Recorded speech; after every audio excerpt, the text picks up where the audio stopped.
So, hallo. Ich will euch heute mal anhand von einem Fehlerbild eine Reparatur vom Asus Laptop zeigen. Und zwar ist das ein Asus N550 JK. Und zwar haben wir da das Fehlerbild ein grünstichiges Display. Das sieht man im BIOS ganz gut.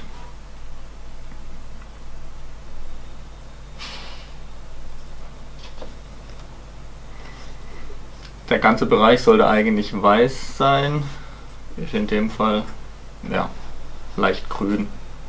Das kann entweder ein defektes Kabel sein oder ein defektes Display. In dem Fall würde ich jetzt auf ein defektes Display tippen. Ja.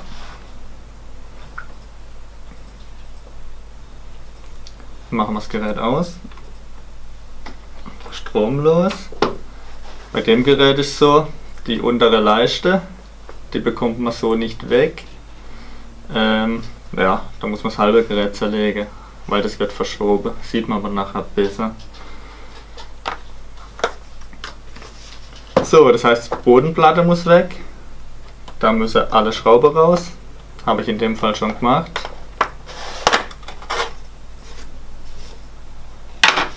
So, dann der nächste Schritt. Das Gerät komplett stromlos machen, das heißt erstmal der Akku raus. In dem Fall ist er verschraubt.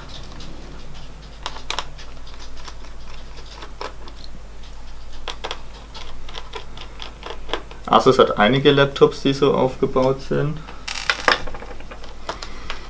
Und es kommt auch immer häufiger vor, dass man den Akku nicht mehr so einfach rausnehmen kann, dass man erst das Gerät aufschrauben muss. So, wenn der Akku draußen ist, kann man das Display vom Grundgerät trennen. In dem Fall müssen die Scharniere losgeschraubt werden und Kabel abgesteckt. Wir können ja mal mit dem Kabel anfangen. Dann müssen wir den Bügel wegnehmen. Die Scharniere komplett losschrauben.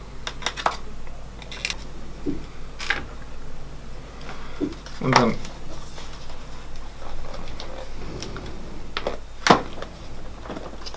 kann man das Ganze wegnehmen.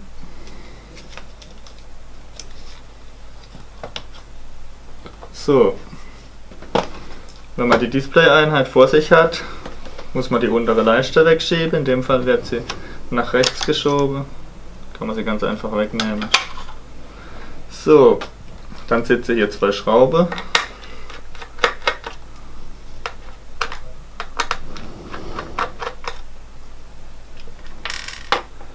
Und dann kann man den Displayrahmen wegnehmen.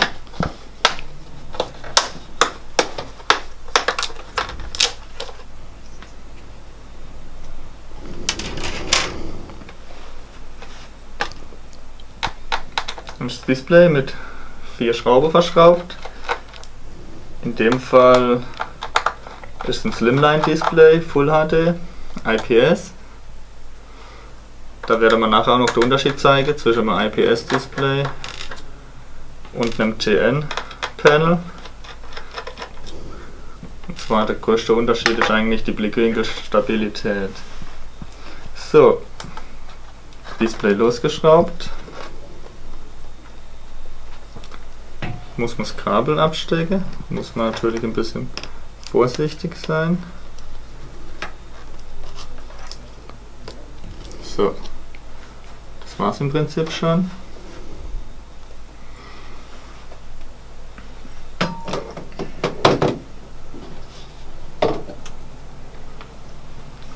Nehmen wir das neue Display.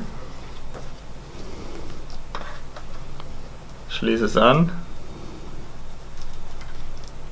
Und teste im Prinzip erstmal, ob es am Display lag oder ob eventuell doch das Kabel defekt ist. So. Das heißt, ich baue jetzt auch nicht das ganze Gerät wieder zusammen, sondern ich schraube es nur provisorisch erstmal zusammen. Alles andere lasse ich jetzt mal noch weg. Wenn es nämlich nicht am Display liegt, müssen wir alles nochmal schrauben.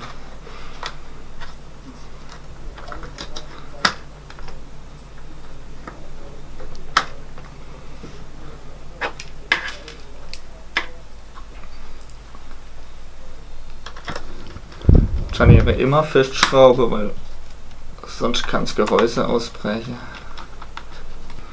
Akku können wir draußen lassen, WLAN-Antenne brauchen wir jetzt auch nicht.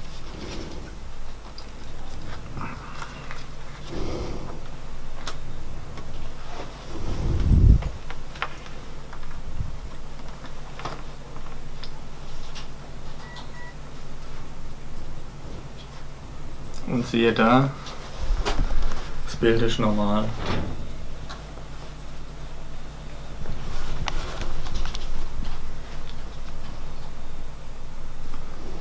So, das heißt, es lag am Display. Das heißt, man kann das Gerät fertig zusammenbauen. Das brauche ich euch jetzt aber nicht mehr zeigen. Jetzt zeigen wir noch den Unterschied. Ich mache am besten die Folie dafür weg.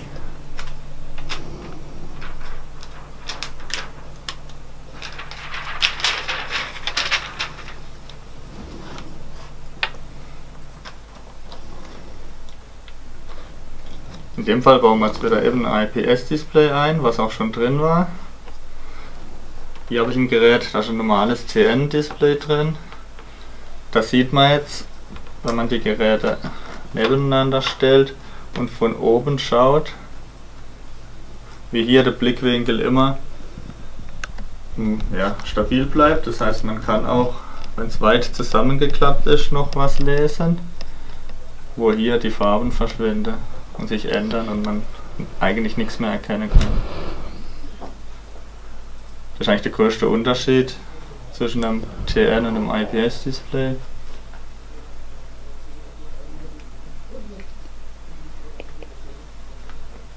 Ja. Die Anschlüsse von den beiden Displays sind gleich, die Bauform ist gleich.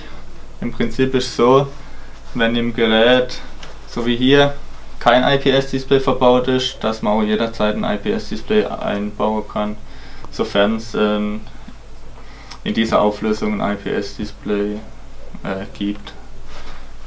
Ich kann euch auch gerne mal beide Displays noch zeigen. Wie man sieht, sind die identische Displays. Sieht alles gleich aus. Auch der Anschluss ist gleich.